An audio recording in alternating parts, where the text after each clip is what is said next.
Well, again, 122, to conclude the changes in the Middle East after the fall of the Ottoman Empire, between the wars, there will be modernization that goes on in Iran. And during the mid-19th century, one modernizing Shah had attempted to introduce political and economic reforms, but faced resistance from tribal and religious, predominantly Shiite, forces. Increasingly, the dynasty turned to Russia and Great Britain to protect itself from its own people. And eventually, the growing foreign presence led to the rise of a Persian nationalist movement. Supported by Shiite religious leaders, opposition to the regime rose steadily among both peasants and merchants in the cities, and in 1906, popular pressure forced the Shah to grant a constitution on the Western model. But as in the Ottoman Empire and Manchu China, however, the modernizers had moved too soon, before their power base was secure. And with the support of the Russians and the British, the Shah regained control, while two foreign powers then began to divide the country into separate spheres of influence. One reason for the foreign interest in Persia was the discovery of oil reserves there in 1908. And over the next years, oil exports increased rapidly, with the bulk of the profits going to British investors. In 1921, Reza Khan, an officer in the Persian army, seized power in Tehran. And he had intended to establish a republic, but again, resistance from traditional forces impeded his efforts. In 1925, the new Pahlavi dynasty, with Reza Khan as Shah, replaced the now defunct Qajar dynasty, which had been in existence since the 18th century.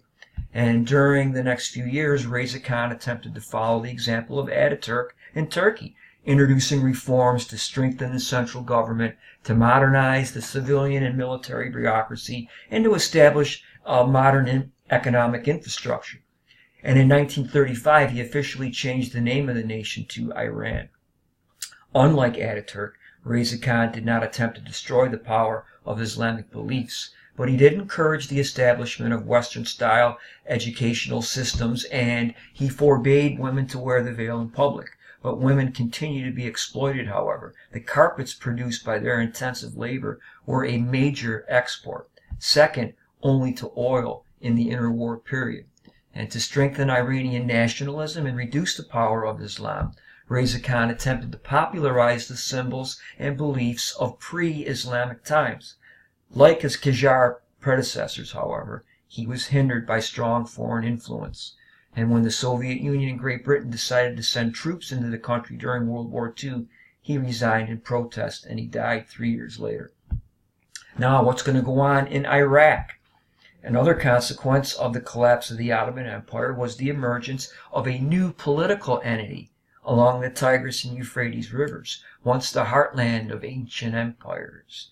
Lacking defensible borders and sharply divided along ethnic and religious lines, a Shiite majority in the rural areas, a vocal Sunni minority in the cities, and a largely Kurdish population in the northern mountains. The region had been under Ottoman rule since the 1600s or 17th century, and during World War I, British forces occupied the area from Baghdad southward so they could protect the oil that was there.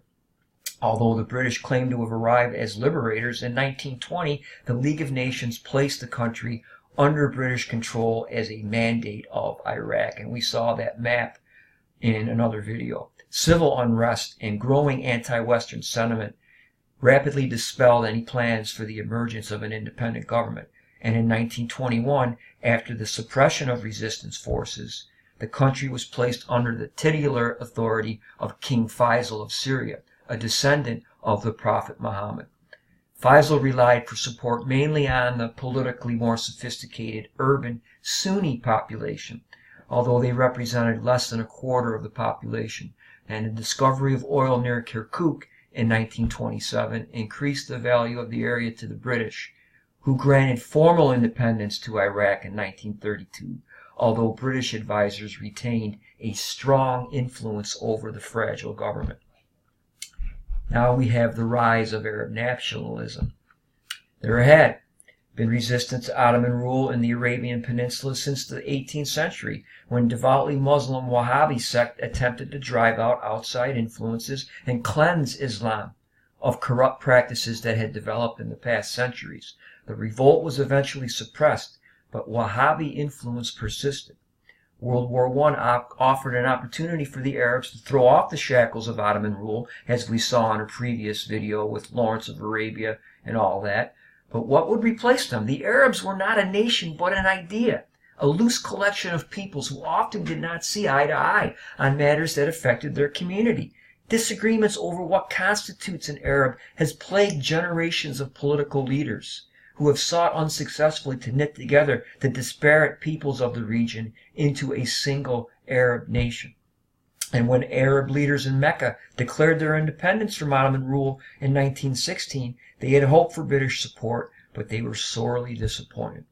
In the early 1920s, Ibn Saud, a Wahhabi leader and a descendant of the family that had led the 18th century revolt, united Arab tribes in the northern part of the Arabian Peninsula and drove out the remnants of Ottoman rule. Devout and gifted, Ibn Saud won broad support among Arab tribal peoples and established the Kingdom of Saudi Arabia throughout much of the peninsula in 1932. At first, the new kingdom was desperately poor. But then in 1938, Standard Oil made a successful strike at Tehran on the Persian Gulf, and soon an Arabian-American oil conglomerate, popularly called Aramco, was established, and the isolated kingdom was suddenly inundated by Western oilmen and untold wealth. The issue of Palestine, and this will answer the second question on the syllabus about the Balfour Declaration and some of its consequences. Once the home of the Jews, but now inhabited primarily by Muslim Arabs, this was made a separate mandate and immediately became a thorny problem for the British. In 1897, the Austrian-born journalist Theodor Herzl convened an international conference in Switzerland that led to the creation of the World Zionist Organization. Its aim was to create a homeland in Palestine for the Jewish people, who had long been dispersed throughout Europe, North Africa, and the Middle East.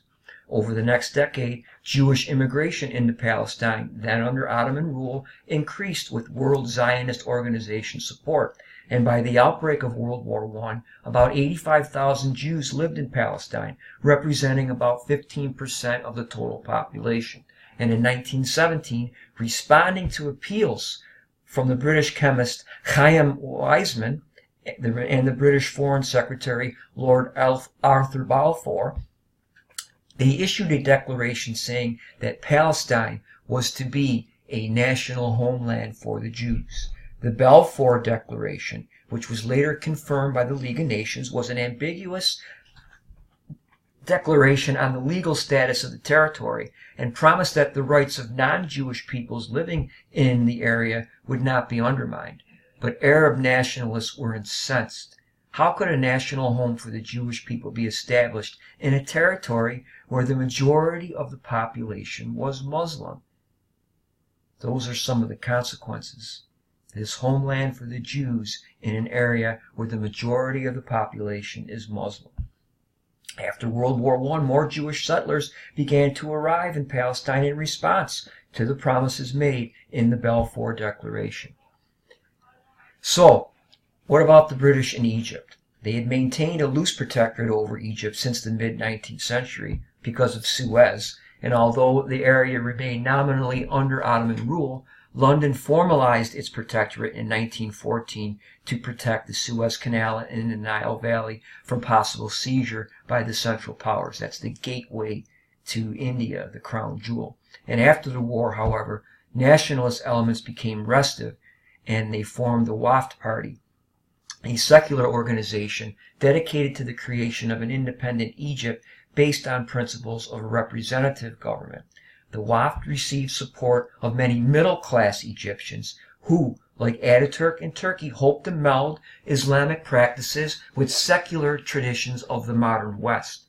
This modernist form of Islam did not have broad appeal outside the cosmopolitan centers, however, and in 1928, the Muslim cleric Hassan al-Banna organized the Muslim Brotherhood, which demanded strict adherence to the teachings of the Prophet as set forth in the Quran. And the Brotherhood rejected Western ways and sought to create a new Egypt based firmly on the precepts of Sharia. And by the 1930s, the organization had as many as 1 million members.